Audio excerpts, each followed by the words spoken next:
Let's talk about the snap elections in Japan. Last weekend, the Prime Minister Shinzo Abe crushed the opposition in a landslide victory. It was an endorsement of Abe's leadership, and his coalition could even change the nation's pacifist constitution. So, Shindo, let me start with you on that. How much concern is there in China that any changes in the Japanese constitution could result in what the Washington Post called the return of a militaristic Japan? Well, after the change to the constitution, if that's successful, whatever happened in Japan, people in China, I think China as a whole, in general, don't see there's a possibility of the repeat of atrocities committed by the Japanese militarism during the Second World War. As now we know, China's economy is 2 times that of Japan, and of course with the modernization of the Chinese military, so there's no fear of anything happened 7 decades ago. And secondly, I think there's still the concern, obviously, from the Chinese side. The concern is really coming from this lack of faith in the Japanese government overall.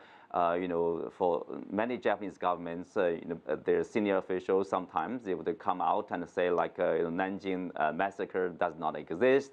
They will talk about the comfort women issue, like sex slaves. They said that's a fake. They volunteer to do so. Obviously, South Korea is very outraged with that issue too. So there's a lack of faith in the Japanese government, concerns will be obviously there in China, in South Korea, and in other countries. Right. But I think if Abe managed well, obviously with this supermajority in the House, he will go ahead probably. Paolo, what was the significance of this massive victory?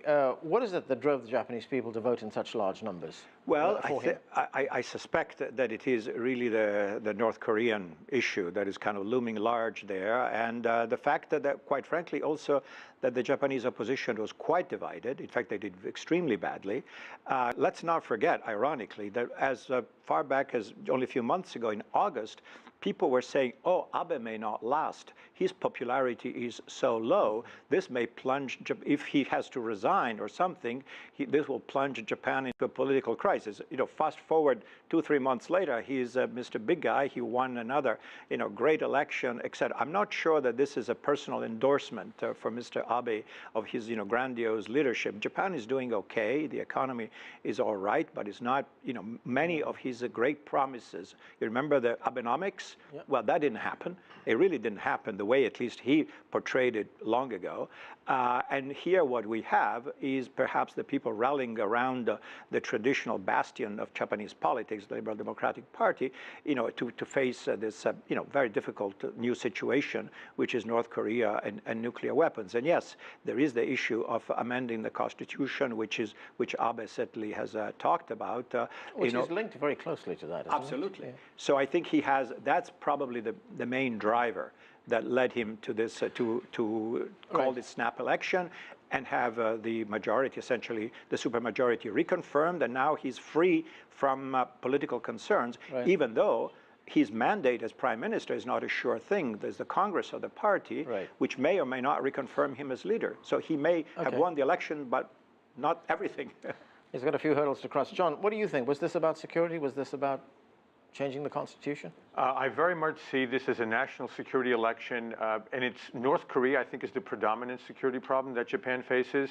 But I do think that there is the possibility of growing tension between Japan and China over the disputed sovereignty of the Senkaku Islands. The Chinese have made very plain that they see Senkaku differently than Japan does.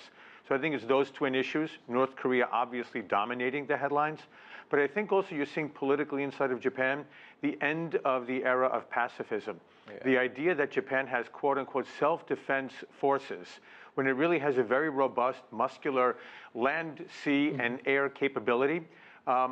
I think China may want to just take a double look and see. I agree with your prior speaker, our fellow panelist here, that I don't see the rise of a militarism that you saw back in the 1920s and 30s. Okay. It doesn't mean that you're not going to have serious security tensions between Japan, China, and North Korea, depending on the behavior of Pyongyang. But I think the Senkaku Islands, we need to watch very, very carefully between the two countries. Okay, Shindo, very quickly, I've got 15 seconds. What will China do if Japan changes its constitution?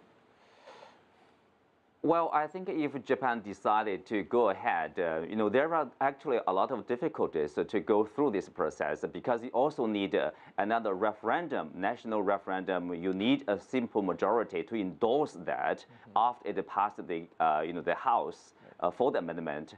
And I don't think there's not very much for China to do, for South Korea to do. Of course, you can continue to express you can persuade the international government to share your concern, I guess. Okay, we're going to have to leave it there, gentlemen. Thanks to all of you. Nanjala, thanks to you as well.